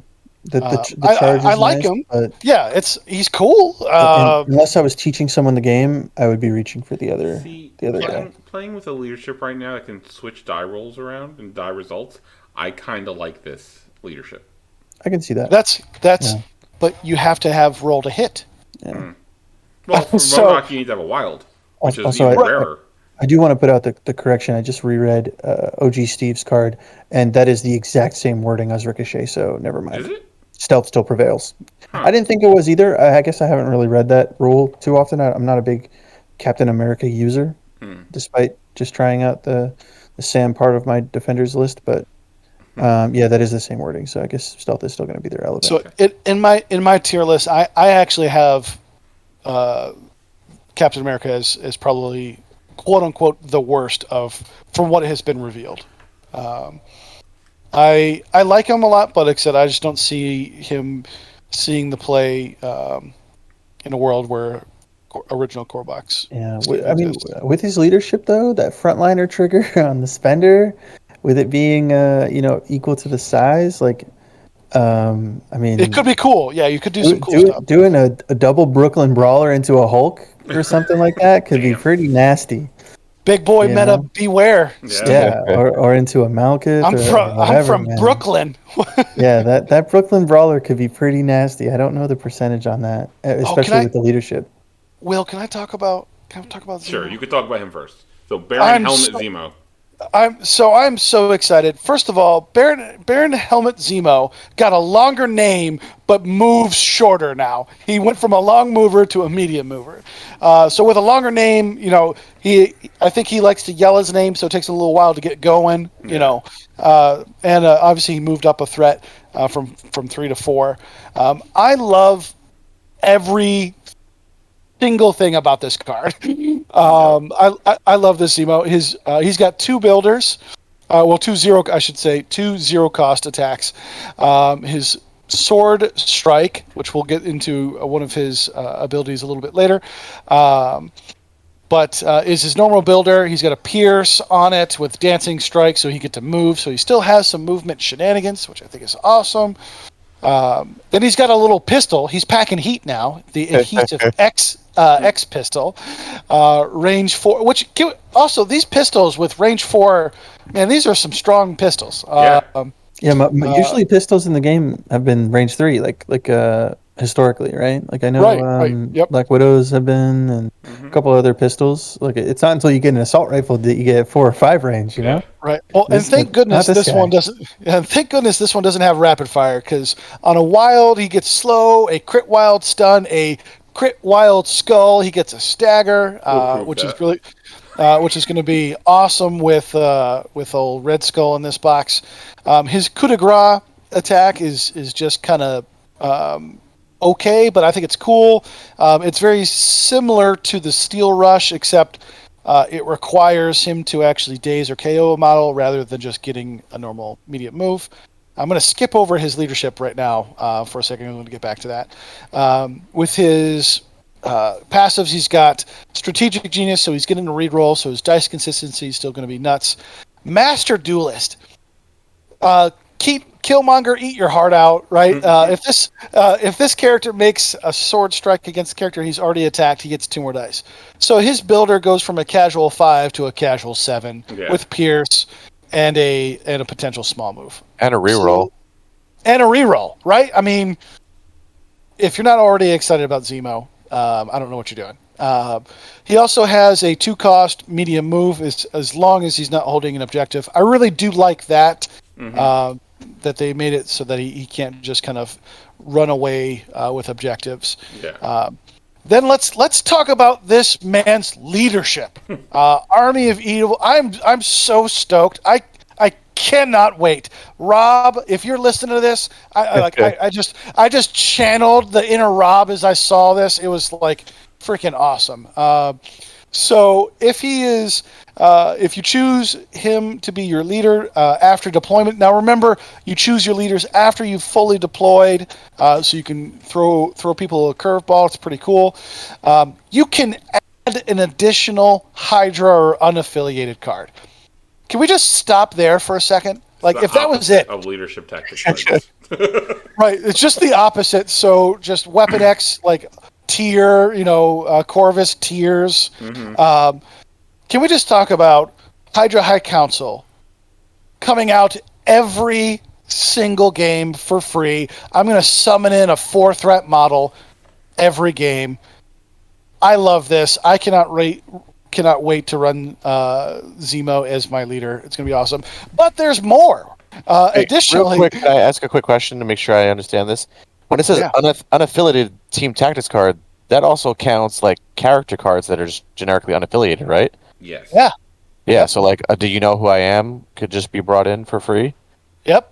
Wow, that's really Yep. strong. Does that allow you to get around restricted cards? Well, I guess it wouldn't matter. No, It has to be in your list, Yeah, right? okay. So It it has has to to be in already the be in list. your It 10. has to be in the list. Yeah. And then additionally, once per turn, after an allied pays 1 to use a team tactic card, you get refunded 1. You pay $1, you get $1 back. That's the joy of Hydra. They're all about sharing. You know what I mean? They're all about sharing. If I know anything about Hydra, right? I think this is nuts. And you talk about, I can't remember who said it. I think, Mike, you were talking about foes moving up from the kind of B tier maybe into like high A tier. I think Zemo alone. Maybe this is too much, of a hot take. I think this character alone moves Hydra from A tier to S tier. I think he just instantly moves Hydra into S tier with this card. I am madly in love with everything that is Baron Helmut Zemo. The only thing I love his picture on the card. I'm not in love with the sculpt. I think this is the weakest sculpt of all of them, in my opinion. I like the sculpt. Mm-hmm. I'm a fan. I like it. Yeah, I like the costume, but I'm with Ben on the sculpt. You know what? That's like, that you're right, Jeff. It's more so the costume that they put him in that is appealing to me, I guess, rather than the sculpt itself. So good call. Yeah, the OG Zemo costume, I'm in love. I love it. But yeah, the sculpt, I get what they're doing. It's that kind of like dynamic action stab pose. Yeah. But I think the other, it's like unless it's painted, and like, to be fair, like, yeah, most of the models obviously look a little bit more defined when they're painted, but like, you're not gonna be able to tell who this is if it's not painted. Yeah. I'm hoping. My only knock on it was I wish it was six stamina. Well, I think that would overtune him. That would overtune him. So we do have to see. We have gotten 4 threats in the past. Maybe not 4 threats, but we have gotten characters that have gained stamina on their backside, where they've gone from 5 to 6. And I think the standard HP, or at least the average HP, is about 11 for a 4 threat. So if it's 6 on the backside, then he's average. Yeah. I'd be fine with that. I'm interested to see what the ruling is, and I'm always just worried about these timing things. Right? Can you call an audible now with Sleeper Agent? So that again, you're what I'm saying? You're not wrong. I love yes. That's how I interpret it. Can our buddy Rob now decide, like, at a whim, seeing all of your cards, to be like, oh, this guy just brought 5 reactive team tactics cards. Yes, I will play Sleeper Agent on my metal kit this round. You know what I mean? Like, Razzle Dazzle gotcha. Yeah. And I was just quick looking at the Sleeper Agent card, and I could see a world where it is ruled that way, where you can bring it in. The only thing that's like, it says when you include this card in your squad, so that's where I'm a little bit unsure about the timing of it, right? But I would read it as soon as it comes into your squad, which is when it's coming in with this leadership. And then your character is now a Sleeper Agent, and you could get to see what your opponent's bringing before deciding whether you're going to Sleeper Agent or not. And that alone, pretty strong. Yeah. The nut things you can do with him. Yeah. Sorry. Thank you for letting me fanboy for a second. No, you're fine. All right. So now, next Red Skull, which I love this Red Skull sculpt. He's just looking like a crotchety old man, like, ah. Red Skull, Back to being a Cabal leader. Yeah. He dabbled in Hydra for a bit, and now he's back to being a Cabal leader. That's true. So yeah, update to Core Skull. We got Cosmic Burst, which nice little builder, right? Yeah, it's a builder on that one, and again deliver shock. And it's mystic or energy. Yeah. Oh, I love that. Oh Yeah. my god, he's gonna love being with MODOK. Let's see. Reality I'm Battle excited to try this guy out in Brotherhood, actually, because of his superpowers. He gets a terrain throw, which obviously I love, but that nothing is beyond my reach, where he can portal a character range 3, which is crazy far. Mm-hmm. But he doesn't have to pay for it all himself, right? When this character spends power to make an attack action or use a superpower, it may spend power for the attack or superpower from an allied character within 3. Bro, I had to reread that like 3 times to actually understand what was going on there, and I'm like, oh my god, that's crazy. Turn 1, Juggernaut's going to get an extract. He's going to break a piece of terrain, give it to Magneto and Red Skull, and then Red Skull's going to spend 2 off Magneto to portal him up. See, and I'm going to save my Asteroid M. See, and this comes back to my thematic thing where I can't team up Magneto and Red Skull. Yeah, that's too much. See, I like being a degenerate. That's just too much. Mike, you want to read his leadership for Cabal? You mean the reality gem? Sure. Once per turn. And this is really good that they added that in. While a non-grunt allied character is rolling dice as part of an attack roll, it may treat one skull as a crit. If it does, after the attack is resolved, the attacking character loses 1 power. If it does not lose a power, it suffers 1 damage instead. Oh my god. Am I overreacting when I think this is absolutely busted? I'm just my heart goes out to the poor playtester that got to play it before the non-grunt clause was added in. Because some grunts spiked and they were just like, wait a minute. Wait a second. Like, this character is going to be insane that leadership. Well, I'm sorry, Will, what were you saying? You know who loves that? Healing for Everyone? characters. Yes, I was thinking that too. I was going to say, who loves that? Just everyone. Yeah. Everyone loves that. Well, the big thing to remember here is the reality gem is attacking or defending, and I think dodging too. And this is just attacking, but it's still like it's a when it rains it pours type of thing. You know what I mean? Yeah. Where you're just getting crits out of skulls, or at least 1 skull anyway. Like it's never a bad thing. Well, I mean, everyone was freaking out about Cosmic Ghost Rider and looking at the math on him counting skulls. And if you can count 1 skull as a crit, which can lead into another hit, we're talking 2 hits off of a skull, even if it's only once per turn, which it should be only once per turn, obviously. Yeah. I mean, that can create some crazy swingy dice that just really makes your attacks that much more potent. It's going to be scary. Absolutely. The thing that I like about the treating the skull as a crit thing is if you're not rolling a skull, and no one's going to be complaining about not being able to use their leadership, because at the end of the day, that means you're not rolling a skull, which is typically a good thing. You know what I mean? So it's like, if I'm not getting to use my leadership because I rolled 5 hits, then I'm okay with that. Or if you roll a crit into the skull, now you're a very happy boy. It does work that way. Yeah. If you don't have, Just like the reality gem. It would. Well, you wouldn't get to explode the dice though, but it would still count as it would. Yeah. And then you rolled that crit into a skull. Is what I'm saying. So, right. That skull would then count as a success, but it wouldn't get to explode another dice. Yeah. I'm just saying you get an extra success. But yeah, that is true. Yeah. But I do. My 2 big takeaways from this. I also love the theme of this, that if that does happen, the attacking character is punished a little bit. You lose a power. Yeah. And if you can't lose a power, you take a damage. I really like that. I think that's very Red Scully. And then I'm just thinking, my boy Corvus with the reality gem just became even more murdery. Yeah. 2 skulls count as crits. Heyo. And the thing is, what I like about it too, and this is something that you do have to consider, especially when you're dealing with Cabal, is it's not going to help Malekith out. It's not going to make him broken. If you're using the leadership, it just means that you're not paying for your one of your Cloak of Shadows. So it's cool. It's going to be a buff for Cabal overall. That's not going to bring Malekith even further out of line.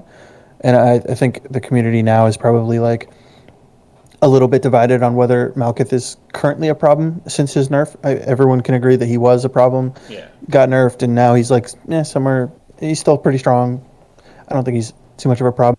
My favorite part about this card is because he has his range for Cosmic Burst, and it can be energy or mystic. He is now the most effective thing at taking out Red Skull Master of Hydra. You can pick what side he's not on. You're outside of the 3 blitz. You can shock him. He is the quote unquote counter to Red Skull Master. I love that. I You did not played think yourself. about. Yeah, it's great. And then he's like, "You might be the master of Hydra, but I'm the master of the world." You know, Nice. it's love it's pretty that funny. so much. Oh, Jeff, thank you. That is awesome. Good. All right, now we have our new Shield leader, Iron Man. Jeff, you want to talk about him? Yeah, sure. So big things to note here is they kept the any size push on the repulsor. That's one of my favorite things about Iron Man. It's what makes him unique. It's something I was a little bit worried about, especially on a 3-threat character, but now it's a 4-threat character.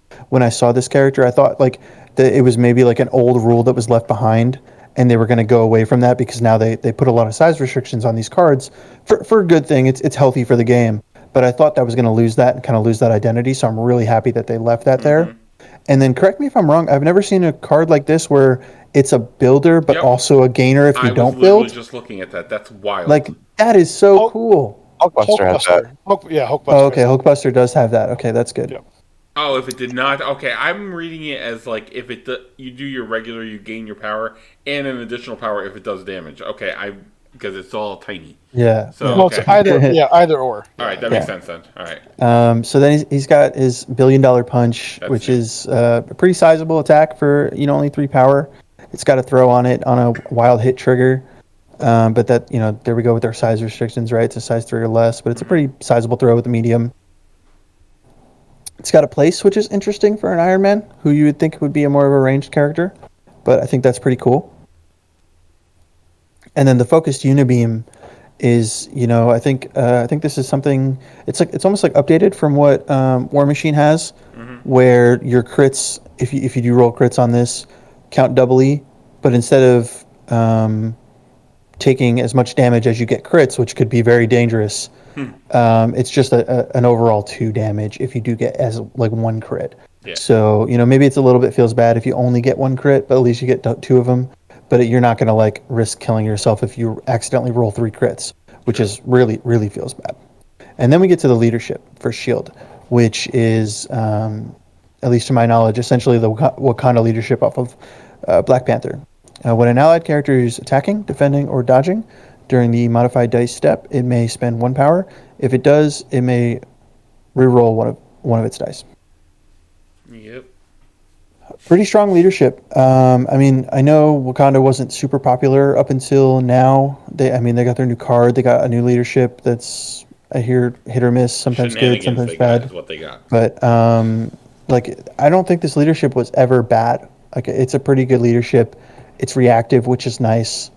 You can choose to use it, choose not to use it. You get to see what your opponent's rolling first to see if it's even worth it. So you don't have to like spend the power and then find out that you rolled all hits and you don't need it, type of thing. You know what's really good paired with his leadership is that his repulsor blast is guaranteeing him at minimum 1 power, but could be more than that if he spikes. But you've got a character, let's say a Bucky, that can reroll a die with the leadership, but could also use Iron Man because he's got the Shuri stuff on him or the Sentinel Prime stuff on him, where he can also help them reroll using his power. Yeah. So a character can spend 1, Iron Man can spend 1 or 2, and you could really push some damage through. Like, Yeah, it's gonna be crazy. That's a good point. This Jarvis leadership is pretty good. It's like you said, just like Shuri or the Sentinels. It has to be another allied character, so you can't use it on yourself. But I mean, and anytime you can pick up to 3 to reroll, it just gives you so much flexibility. The pay X powers are typically good alone just from their flexibility, and then the effects tend to be pretty good too. So I'm excited for that, especially with Shield. Giving some of these guys some rerolls is going to be pretty cool. Maybe this leadership might not be as great for like a Helios laser if you're spending your power on rerolls. You might not have as much at the end of the day for a big Helios laser, but I think that's okay. Like I don't think shield needs to be defined around a Helios laser. Not that they really are now, but like it is something to worry about when you're going up against shield. Yeah. And so this is like a kind of a new way to play, and like rerolls are just great. Like dice fixing in general is just it helps smooth out those feels bad experiences a lot of the time. Don't be surprised to see him splashed a bunch of places as a 4 threat that's helping your whole team get rerolls to push some damage through, and he's going to be able to hold a point pretty well with his DR to 0. Yep. Yeah, I think you bring up a good overarching point. Is some of these characters like they got bumped up in threat a little bit, and there are 5 leaderships in this box. I don't feel like any of these characters where I might have felt like that with like some of the older leaders, that their leadership isn't in their quote unquote threat budget. Yeah. Like this feels like a 4 threat character, not because of the leadership. It just feels like a 4 threat character. Whereas some of the other characters, like especially if you're talking about OG Cap before he got updated, that was a 4 threat character because he brought the leadership. And if you weren't using that leadership, you didn't feel like you were bringing a 4 threat. Where this is a 4 threat character, you know, and then he's got his normal DR that he would normally have. Suffered by 1 in his flight. So I think this is a pretty strong. I think most of these characters most of them are very splashable, from what I've seen. Mm-hmm. Yeah. I think this is one that looking at some of the other things could get easily overlooked, but could end up being like a sleeper. You know, brings a whole new style of play to Shield, which is pretty cool. Absolutely. All right, so moving to the next one, we have new Captain Marvel, Cosmic Avenger, who is a transforming character. So the old Captain Marvel used to get a binary token. This one just straight up transforms. Her text is a little small. I think it's, what is it? Do you know what it is, Jeff, for her transform trigger? He has to have 6 power. 6 power. Okay. It's 6 power, yes. Okay, cool. So then she gets all kinds of shenanigans on the backside of her card. So small I can't read it, though. I want to note though that her power to transform back is I don't need a power up to kick your butt, which the names on some of these, by the way, I don't think we've touched on it, are just so cool. Yeah. Some of the names on some of these abilities, but it's a May. So if you go below 3 power, you have a May trigger to transform back. Mm-hmm. But there's nothing on the card, at least that I could see, that forces you to go back. Once you are binary, you're binary, which fixes a huge issue, but like a pain point that some people had with the original Captain Marvel, where you had to like maintain that binary every round. And this is, once you go binary, and she has a lot of ways to gain power in the beginning. Once you go binary, you are there, and you are here to play. And this is why she was so good in A-Force, the original. So I can only hope that this Captain Marvel is A-Force affiliated, so I finally have a character with charge that can special delivery. That's all I want in life. Yeah. Please. Another interesting thing to note is when she does go binary, she gains a couple more immunities. Yep. So if she were to have a stagger or a stun, and you have 6 power on her, or some way to get it, you can actually transform without using any of your actions, and the stagger token will drop. So she can, and there's not a lot of models. I know Juggernaut off the top of my head, maybe a couple more, or like a Wong removing a stagger token. There's immune. Well, immune is one thing, but like once you get a stagger token to be able to remove it, that's a rare thing, and it's pretty cool that she can do that. Yeah. So I'm going to move to the next card just because we are running long. We're going jabbering. All right. Next is Ultron Metal Tyrant. So he is our grunt Ultron, which is very nice. He is, 5 threat? Yeah, 5 threat now. Those grunts are so great looking. All the sculpts are just so cool. Yeah. And I know we were giving Helmet Baron Zemo a little shtick, but it's still a cool pose. Way above what the OG core box was. Absolutely. Yeah. It's just this whole set, especially with so many returning characters, is just such a like homage to how great they've come in terms of sculpting their characters. All right, you guys talk about Ultron real quick. My dog is down here looking at me again, so I got to take her out. So you guys talk about Ultron. Is he a medium base? I can't tell from the photo. Yes, it does look to be a medium base. Yeah. He's got a medium base, medium move with a 2 power bow. So I'm pretty excited to also try him out, possibly as another Brotherhood member.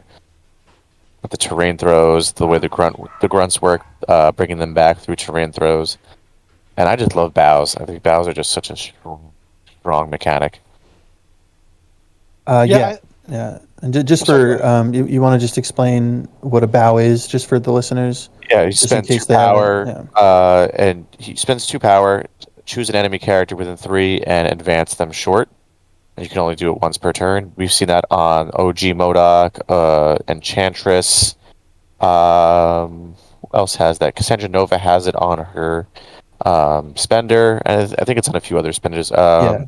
Hmm. Sinister has that, etc. So not something we've seen a ton of, but it's a really useful ability for either guaranteeing a VP or moving a character into the blender.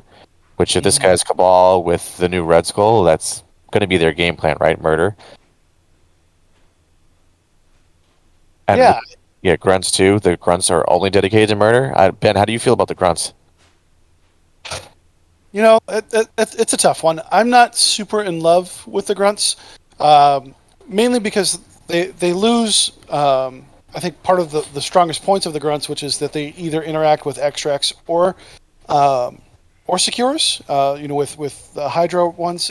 These ones don't. They don't do anything. They don't interact with objectives. So they're here to throw 4 dice attacks. Now I've been exploded plenty of times by Hydra grunts, but so it'll be interesting. I think Mike, you were saying in one of our chats earlier that you just can't ignore a bunch of 4 dice attacks because eventually it's going to pop off and do what it needs to do. I do think it's actually really cool that they explode. So when you remove the grunts, they damage any other character within, or is it enemy? It's enemy characters. Within 2, they do an extra damage when they die. So I think that's a really cool mechanic that they have. They're the only grunts that have 2s across the board. So that's cool. Yeah.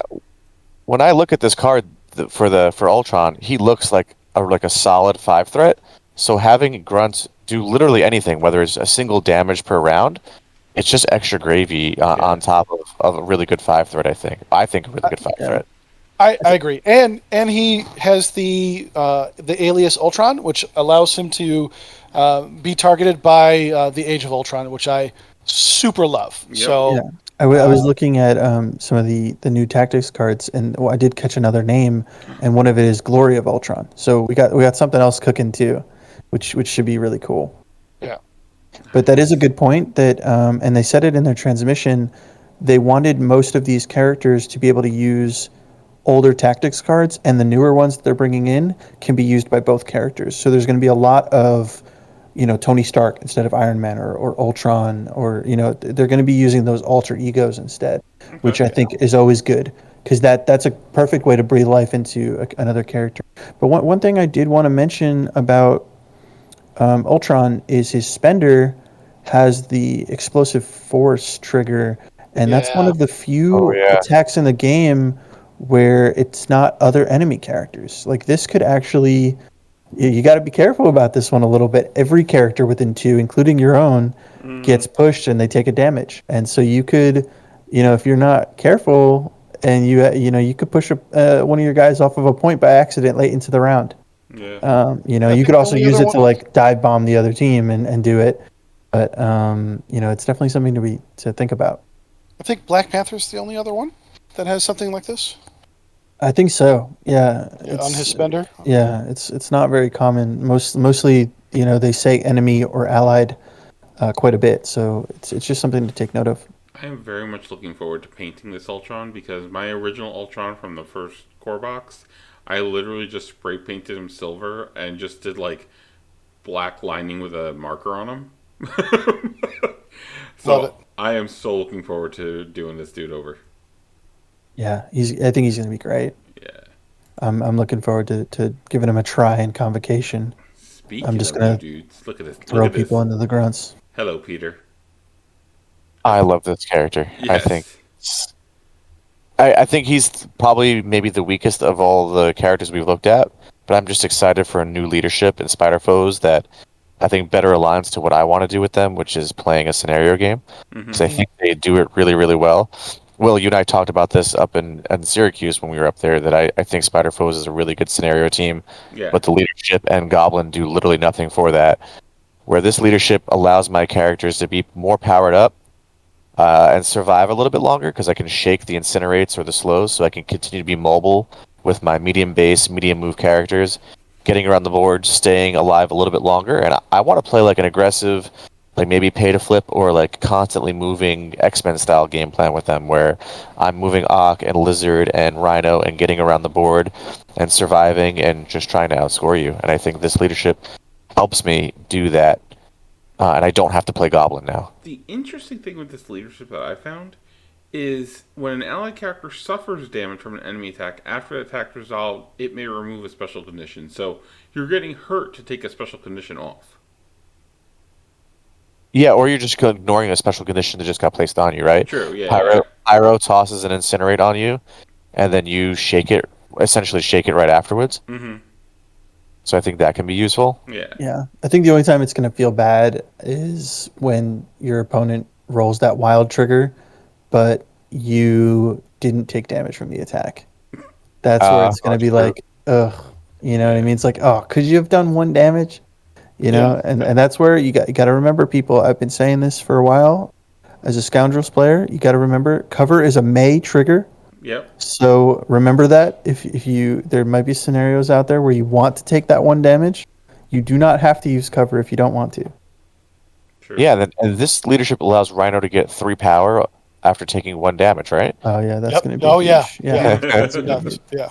Just do 1 damage to Rhino, and he's going to robbery you ASAP. I mean, he's going to aggressive in. Oh, it's so good. He said, "You dare approach me?"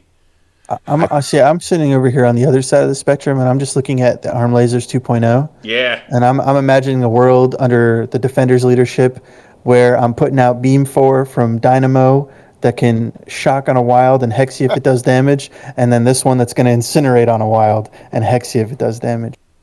You're such a bully, Jeff. That's what I plan on doing with this character. That's all he is for me, is he's a beam bot. I want to toss in like that last Iron Man we looked at in with these foes to give them that reroll bubble, so something like that beam is a little bit more reliable, and he can hold. Listen, these aren't even out yet. You're already breaking the damn game.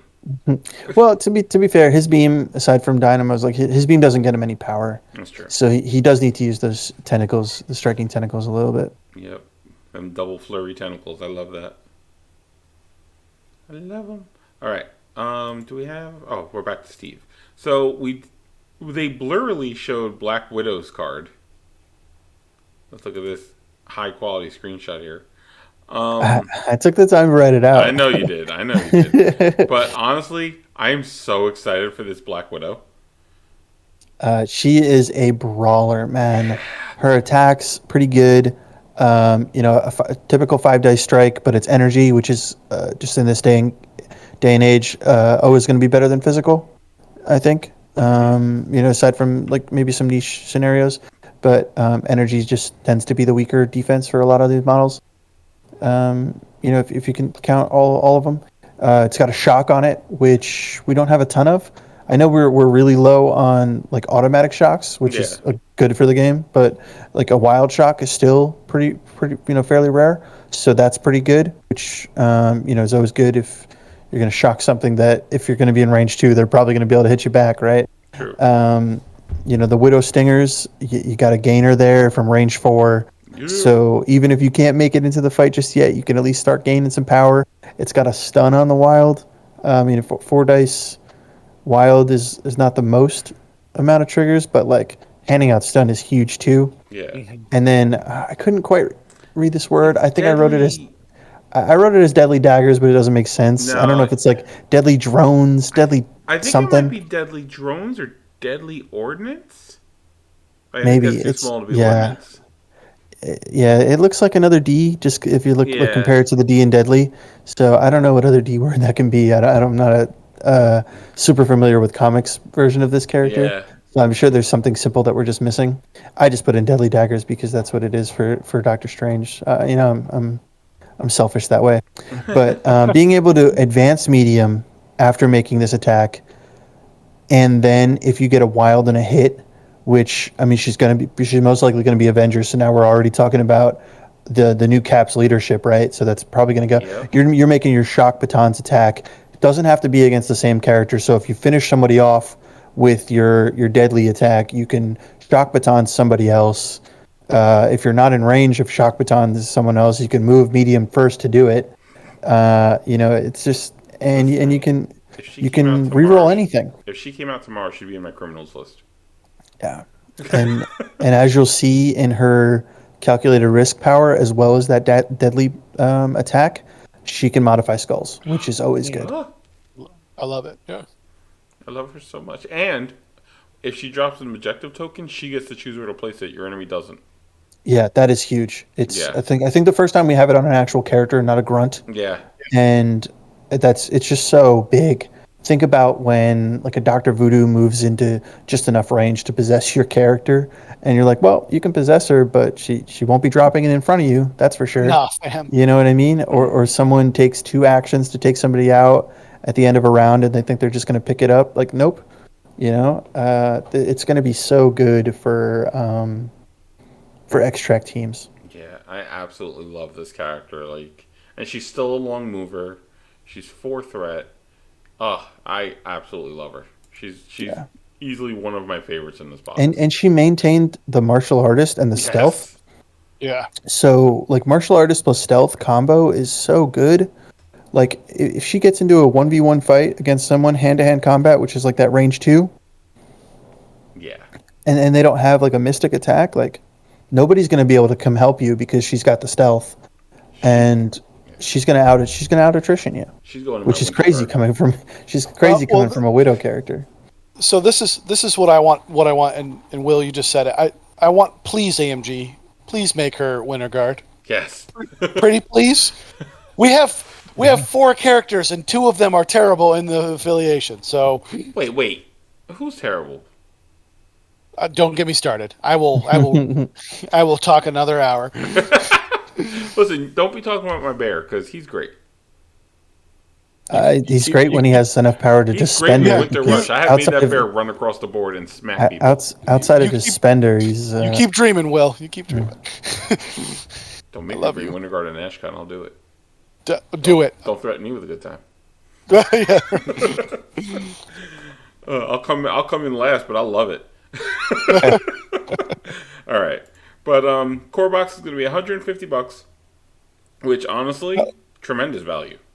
I love it. Yeah, I think it's fine. Tremendous value. You get terrain, which you're getting some stuff from the construction set. You're getting some kind of stuff from the Crash Sentinel set. You're getting new terrain pieces with gas tanks and all that stuff. It's 13 models. Yeah, with 13 the models. Storm and- We didn't even touch on the timeline events rules, but honestly, we still don't know a lot of information about that. That's why I didn't really talk about that much. Square tokens, which is weird. New scoreboard, which looks kind of cool. But yeah, and there's going to be more information coming out this weekend because of Gen Con. So I'm sure there's going to be pictures of stuff if it's allowed. There's maybe going to be some kind of stuff. I'm hoping that I get our LGS owner said he's going to see what's out there as far as goodies go, so maybe he's going to come back with some cool stuff for us. Oh, that's nice. Yeah, this is going to be the beginning of some really, really cool stuff for the 4th year of MCP, and I am super duper excited. I think, the most important thing to remember, this does not invalidate the original core box. So those characters are still good. You still can have them. This is just new versions of those characters. And unless you're like me, you don't have to buy everything. Sometimes twice. Yeah, or sometimes, like, I just bought another Wolverine and Sabretooth because I want to repaint my Sabretooth. So, you don't have to buy them if you don't want to. Eventually, you're going to get them eventually. But don't feel like you need to jump into this if you're an existing player. I mean, if you're ultra competitive, yes, you're going to want all the new toys. But if you're a casual dude, buy the original core box, learn the game, then move at your own pace. Because I made that mistake. When I originally got this game, I'm like, oh, I'm going to start building all the Avengers. And I was like, oh, look, Wolverine's an Avenger. He's also an X-Men and X-Force. And then it was over. Then I own everything. So, Yeah, I think just to piggyback off that point, there's so many tools online like MCP database or like Cerebro, Crit Wild, that lets you build teams before getting the characters. And you can kind of like go crazy there and then decide for yourself whether you want this box because, if none of these characters speak to you, that's okay. And then you wait for a deal. But it is piggyback, like kind of going back to like the OG core boxes, like it's an insane amount of value. Yeah, it jumped in price a little bit, like 150 or something like that. But like what you get for 150 is just a lot, and it really is worth it. I just noticed we know what the extract tokens look like. Look, those red circles right there. Oh yeah, that's probably is them. Yep. Yeah. Cool. Look, every time you look at the pictures, you see new stuff. Mike, any final thoughts? I'm just super excited for new leaderships. I can't wait. Yeah. Ben? Yeah, I'm super excited. This is gonna be an awesome box. I disagree with Will. Everyone should buy this box, and sometimes buy twice. Buy twice. Listen, I'm trying to be friendly, man. I'm gonna buy two of them probably. Yeah. There you go. Look at all that terrain. Will's telling you not to buy it. That way he can buy two of them, True. and they're not sold Exactly. out. Is what it is. Exactly. He just That's what doesn't it want is. them sold out. Yes, but absolutely, I would recommend buying it, obviously, but don't feel pressured to if like you're just getting to the game. Like Jeff said earlier, there were some people that are like, oh, I just got my core box. Okay, well, learn to play, then jump into the new one.